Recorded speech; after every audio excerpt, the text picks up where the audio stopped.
Hi, I'm Kristyn owner of Been Beyond. Today's focus is our yoga sit-up.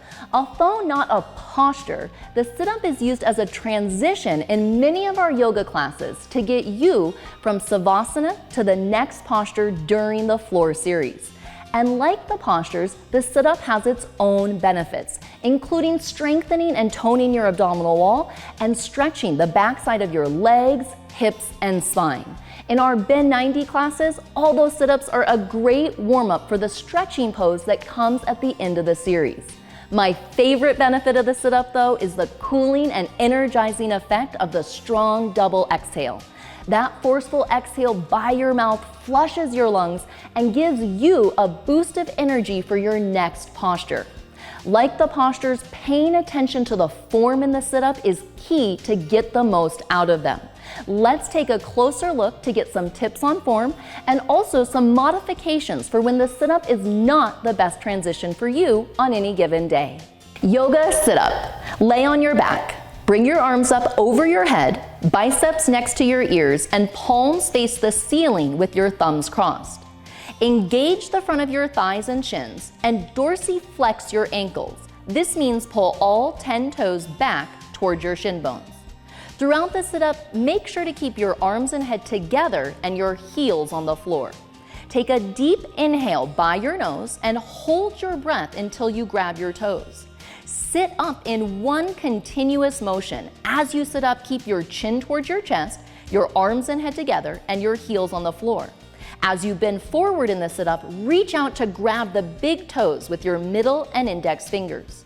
Exhale strongly by your mouth once by pulling your abs in and try to touch your forehead to your knees.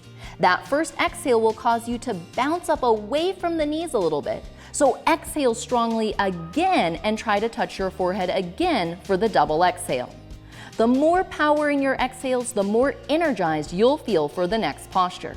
Common mistakes include flinging the arms forward to sit up rather than using your abdominal strength. Make sure to keep your arms with your ears as you sit up and focus on generating the movement from your core.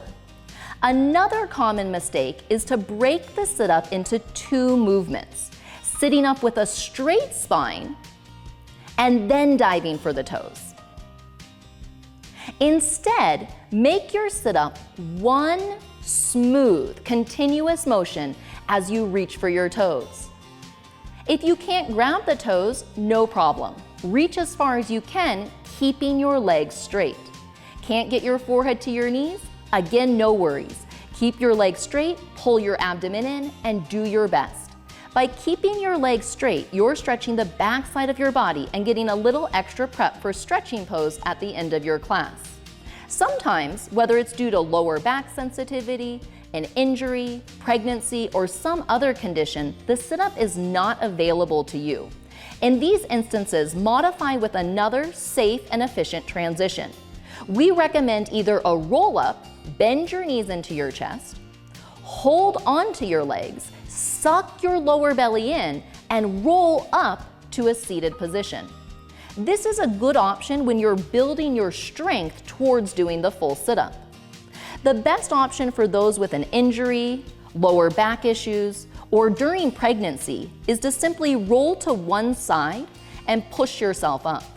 Remember, yoga is about you, so always take care of yourself, choosing the best option for you on any given day, keeping in mind that the best option may change day to day. Keep these tips in mind next time you make it to your mat, and we hope you'll get more out of your practice with us. See you soon.